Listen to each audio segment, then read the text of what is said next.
اللہ عز و جل نے اپنے نام پاک کے ساتھ محمد صلی اللہ علیہ وسلم کا نام پاک آسمان کے ہر دروازے پر، عرش پر، وہاں کی جنت کے درختوں پر رقم فرمایا۔ اب خود رسول پاک صلی اللہ تعالی علیہ وسلم سے آپ کے نور کی تخلیق کے بارے میں بھی سوال کیا گیا۔ یا رسول اللہ صلی اللہ تعالی علیہ وسلم، اللہ تعالیٰ نے دنیا میں سب سے پہلے کس چیز کو پیدا کیا؟ سب سے پہلے کون سی چیز بنی؟ رسول پاک صلی اللہ تعالی علیہ وسلم نے ارشاد فرمایا، مصنف عبد الرزاق کی حدیث مشہور ہے، حدیث جابر کے نام سے۔ حضور پاک صلی اللہ تعالی علیہ وسلم نے ارشاد فرمایا، اے جابر، اللہ نے سب سے پہلے مخلوقات میں میرے نور کو پیدا کیا، اور اس کے بعد پھر اس نور کے 4 حصے کیے، الگ الگ۔ ایک طویل حدیث ہے، ایک حصے سے اللہ نے عرش کو پیدا کیا، دوسرے سے لوح کو، تیسرے سے قلم کو، چوتھے حصے میں پھر 4 حصے کیے گئے، ان میں سے پھر ایک حصے سے حاملان عرش کو، دوسرے سے آسمان کو، تیسرے سے ملائکہ کو، پھر چوتھے حصے کو 4 حصوں میں تقسیم کیا، ان میں سے پھر ہر ایک حصے سے چاند و سورج کو، دوسرے سے ستاروں کو، تیسرے سے انبیاء کو پیدا کیا، پھر چوتھے حصے کو 4 حصوں میں تقسیم کیا۔ میرے آقا صلی اللہ علیہ وسلم نے اس حدیث کو اتنی طویل بیان فرمایا، یہاں تک کہ حضرت جابر فرماتے ہیں کائنات کی ہر شے کو اللہ نے نور محمدی سے پیدا کیا، نور محمدی سے پیدا کیا۔ اسی کے جلوے، رسول پاک صلی اللہ تعالی علیہ وسلم کے نور پاک کے جلوے کائنات کی ہر شے میں اللہ نے رکھا۔ چاند جو چمک رہا ہے، سورج کو جو جگمگاہٹ ملی ہے، ستاروں کی جو جلملاہٹ ہے، یہ سب قدم مصطفیٰ کی برکت ہے۔ عزیزان گرامی وقار، رسول پاک صلی اللہ تعالی علیہ وسلم ارشاد فرماتے ہیں، آدم علیہ السلام کی تخلیق سے 12,000 سال پہلے، آدم علیہ السلام کی تخلیق سے 12,000 سال پہلے اللہ رب العزت نے میرے نور کو پیدا کیا، اور میں رب ذوالجلال کے جلو خاص میں، قرب خاص میں اس کی تسبیح بیان کرتا رہا۔ 12,000 سال، یہ سال کیسے پتہ چلیں گے؟ سال کیسے گنے جائیں گے؟ سال تو یہاں ہے نا، سورج ڈوبے تو ایک دن، سورج نکلے تو پھر دوسرا دن، جب سورج اور چاند تھے ہی نہیں تو سال کیسے ہو رہے تھے؟ اور حضور پاک صلی اللہ علیہ وسلم نے فرمایا 12,000 سال۔ تو میرے عزیزوں، 12,000 سال کا مطلب یہ دنیاوی 12,000 سال نہیں، وہ نوری 12,000 سال ہے، وہ نوری 12,000 سال ہے۔ اور نوری سال کی کوئی انتہا اور ابتدا پتہ ہی نہیں انسانوں کو، اس لیے کہ وہ نور والا ہی جانتا ہے۔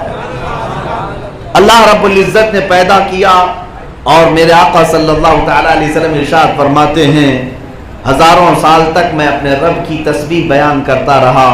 پھر رب ذوالجلال نے جب یہ ارادہ فرمایا کہ پھر کائنات کو وجود بخشا جائے، تو میرے نور کو اللہ نے حصوں میں تقسیم کیا، اور پھر کائنات کی ہر شے کو پیدا کیا۔ اب اس میں مدارج النبوہ میں جو منزلیں بتائی گئی ہیں رسول پاک صلی اللہ علیہ وسلم کے نور پاک کی، 1,000 سال الگ الگ منزلوں میں حضور کا نور سفر کرتا رہا، عالم عبودیت میں، عالم عبدیت میں، عالم عظمت میں، عالم رحمت میں، کئی عالم ایسے ہیں جس میں حضور پاک کے نور کو سفر کرایا گیا۔ پھر اخیر وہ وقت آیا جب آدم علیہ السلام کو اس فرش گیتی پر بھیجا گیا۔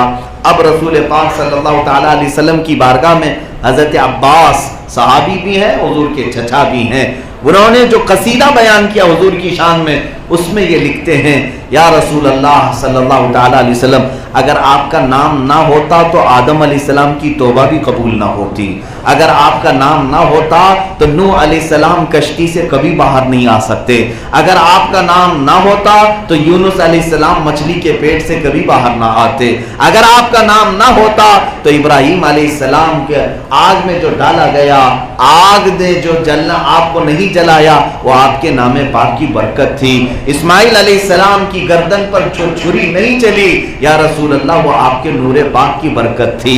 اسی لیے اعلیٰ حضرت فاضل بریلوی نے فرمایا ہے، خلیل اللہ کو حاجت رسول اللہ، ہر نبی کو اللہ کے رسول کی حاجت رہی۔ اور پھر اگر اس زمانے کا کوئی کہتا ہے کہ مجھے حاجت نہیں ہے، تو پھر شیطان نے بھی یہی کہا تھا کہ میں اللہ کو تو مانتا ہوں مگر رسول کی رسالت کو نہیں، ان کی عظمت کو نہیں۔ تو جو شیطان کی بھی ذریت میں ہو اسے رسول سے کیا واسطہ، ہم رسول اللہ کے جنت رسول اللہ،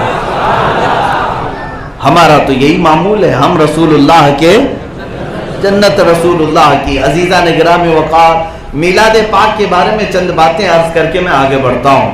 جن لوگوں کو درد ہے، تکلیف ہے، بعض لوگ یہ کہتے ہیں یہ ربیع الاول کا مہینہ سنی لوگ بڑے دھوم دھام سے مناتے ہیں، کہیں پر بھی اس کا ذکر نہیں آتا۔ ایک صاحب تو قرآن کی آیت پڑھ کر کے بتا رہے تھے 2 دن قبل، ایک نئی کوڑی لے کر کے آئے تھے، کہا کہ قرآن میں 12 مہینوں کا ذکر ہے، ان عدت الشہور عند اللہ 12 شہرا فی کتاب اللہ یوم خلق السماوات والارض منها 4 حرم، 10ویں پارے کی آیت۔ اور صاحب پڑھتے ہوئے کہتے ہیں اللہ قرآن میں فرماتا ہے اللہ کے نزدیک 12 مہینے ہیں، اور 12 مہینوں میں سے 4 مہینے حرمت والے ہیں۔ آپ کو پتا ہے 4 مہینے حرمت والے ہیں، علماء سے کبھی آپ نے سنا ہوگا حرمت والے یعنی عزت والے ہیں۔ دیکھیں وہ صاحب کہہ رہے ہیں 4 مہینے جو عزت والے ہیں اس میں کون کون سے ہیں؟ ایک رجب کا مہینہ، دوسرا ذی القعدہ، تیسرا ذی الحجہ، چوتھا محرم۔ یہ 4 مہینے حرمت والے جو صاحب بتا رہے ہیں ان کی بات میں نقل کر رہا ہوں، اور کہتے ہیں میاں دیکھو 4 مہینے حرمت والے، اس میں ربیع الاول کا کہیں ذکر ہی نہیں آیا، تو کیا اللہ کو معلوم نہیں تھا کہ عزت والا مہینہ ہے؟ کیوں نہیں اللہ نے نازل کیا؟ ایسی بھدی باتیں، ان کی عقل پر پردہ پڑا ہوا ہے، ان سے اگر کوئی پکڑ کر پوچھے اس میں تو رمضان کا بھی ذکر نہیں آیا، تو کیوں رمضان کو مبارک کہتے ہو؟ رمضان مبارک کیسے ہو گیا؟ میاں رمضان تو رمضان، اس میں لیلۃ القدر ایک ایسی رات ہے جو 1000 مہینوں سے افضل ہے، تو یہ حرمت والے 4 مہینوں میں تو لیلۃ القدر کا بھی نام نہیں آیا۔ تو 4 مہینوں میں اگر نام ربیع الاول کا نہیں آیا تو ان کو ایسا لگتا ہے بڑی دلیل مل گئی، بڑی دلیل مل گئی کہ میلاد نہیں منانے کے لیے بڑی دلیل مل گئی کہ اس میں 4 مہینوں میں۔ ان ظالموں کو یہ پتہ نہیں حرمت والے مہینوں کا مطلب کیا ہے۔ حرمت والے مہینوں کا مطلب یہ ہے کہ ان 4 مہینوں میں جنگ و جدال، قتل و قتال کرنا حرام ہے، اس لیے ان کو حرمت والے مہینے کہا جاتا ہے۔ یہ 4 مہینوں میں جنگ کرنا حرام ہے، اس میں تم میلاد کو اور رمضان کو کہاں سے داخل کرنے پر آ گئے؟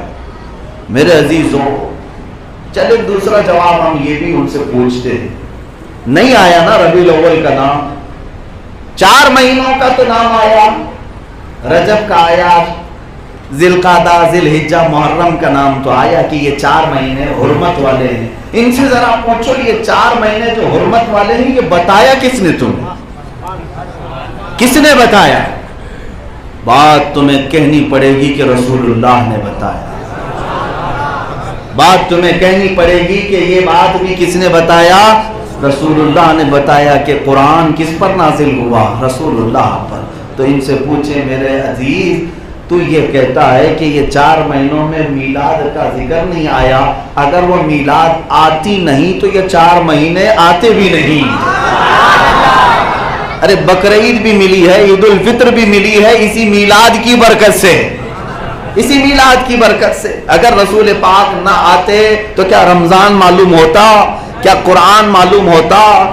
بلکہ حقیقت یہ ہے کہ اگر رسول پاک ہمارے درمیان تشریف نہ لاتے تو پھر انسانوں کو رحمان کا پتہ بھی نہیں ملتا، اللہ رب العزت تک کی بات۔ میرے عزیزوں، واسطے کو جب، وسیلے کو جب چھوڑ دیا جاتا ہے تو ایسی ہوتا ہے، ایسی ہوتا ہے۔ اور آپ سب سے میں یہ گزارش کرتا ہوں کہ گوگل پر بھروسہ کر کے مت بیٹھنا۔ ہاں، جس طرح آج نوجوانوں کی عادت سی ہو گئی ہے کہ ایک کسی نے بھیج دیا واٹس ایپ پہ، اس کے اوپر یقین کر کے بیٹھتے ہیں ارے اس کا جواب کیا ہو سکتا ہے، اس کا جواب کیا ہو سکتا ہے۔ آپ سب کو پتا ہے کہ گوگل میپ چلانے والے کئی مرتبہ پھنس بھی جاتے ہیں، کسی گٹر میں بھی لے جاتی ہے گوگل میپ والی جو خالہ بتاتی رہتی ہے، اور اس کے پیروکار اکثر ادھر ادھر دھکے بھی کھا جاتے ہیں۔ اس لیے میرے عزیزوں، ہمارا دین صرف انٹرنیٹ سے نہیں چلتا، ہمارا دین صرف سوشل میڈیا اور واٹس ایپ سے نہیں چلتا، اس کی مضبوط دلیلیں ہیں، قرآن اور حدیث ہمارے پاس ہے۔ اب رسول پاک صلی اللہ تعالیٰ علیہ وسلم کی میلاد کے متعلق یہ چیز نہیں، کئی چیزیں لائی گئیں۔ ایک بڑے صاحب آئے, انہوں نے کہا کہ عید کے اگر یہ عید ہے تو حضور صلی اللہ علیہ وسلم نے اس دن روزہ رکھا تھا. حضور نے, مسلم شریف کی حدیث ہے کہ حضور پیر کے دن روزہ رکھتے تھے. آپ سے پوچھا گیا آپ روزہ کیوں رکھتے ہیں؟ فرمایا اس لیے کہ میں اس دن پیدا ہوا. حضور پاک صلی اللہ تعالیٰ علیہ وسلم نے فرمایا اس دن میں پیدا ہوا. تو ان صاحب کو یہ ملا, پتا چلا کہ دیکھو عید میں, بقرعید میں اور رمضان کی عید میں روزہ حرام ہے, تو عید کے دن روزہ رکھنا حرام ہے. تو حضور نے روزہ رکھ کر کے بتایا کہ یہ عید نہیں ہو سکتی. واہ, چھوٹی چھوٹی چیزیں ان کو مل جاتی ہیں. میرے آقا صلی اللہ علیہ وسلم, ان کو یہی چاہیے کہ کسی نہ کسی طرح عید نہ منانے والی کوئی بات مل جائے. باقی ان کا بڑا فنکشن ہو جائے, ان کی بیٹی کی منگنیاں بڑی ہو جائیں, ولیمے بڑے ہو جائیں, سب کچھ چلے گا. میلاد کے لیے کوئی لائٹنگ بھی نہ لگائے. درد اور تکلیف ہوتی ہے, کیونکہ ان کے دادا جی کو جو تکلیف ہوئی تھی حضور پاک صلی اللہ علیہ وسلم کی ولادت کے دن, نثار تیری چہل پہل پر ہزار امیدیں ربیع الاول. کس کو تکلیف تھی؟ سوائے ابلیس کے جہاں میں سبھی تو خوشیاں منا. میرے عزیزو, تو ظاہر سی بات ہے پوتوں کو بھی تکلیف آج ہونی چاہیے. بات جو ہے عید کے دن روزہ نہیں رکھ سکتے, اور حضور نے روزہ رکھ کر بتایا کہ عید نہیں, تو انہیں یہ بھی بتانا چاہیے کہ پھر جمعہ کے دن جو روزہ آ جاتا ہے, اور جمعہ کو بھی کہا گیا عید المومنین. جمعہ کیا ہے؟ مومنین کی عید ہے. عاشورہ کو بھی عید کہا گیا ہے, عاشورہ کو بھی عید کہا گیا. اور عاشورہ کو روزہ رکھتے ہیں کہ نہیں رکھتے ہیں؟ میرے عزیزوں, وہ صرف 2 عیدوں کے لیے خاص ہے, بقرعید اور رمضان کی عید کے ان 2 دنوں میں روزہ رکھنا حرام ہے. باقی عیدوں کے لیے کہیں پر بھی کسی حدیث میں نہیں کہا گیا کہ ان دنوں میں روزہ رکھنا حرام ہے. یہ تو زبردستی کا یہ لے کر کے آئے کہ میلاد کے دن حضور روزہ رکھ کر بتایا کہ عید نہیں ہو سکتی, بلکہ ہم تو کہتے ہیں حضور نے روزہ رکھ کر بتایا کہ یہی عید ہے.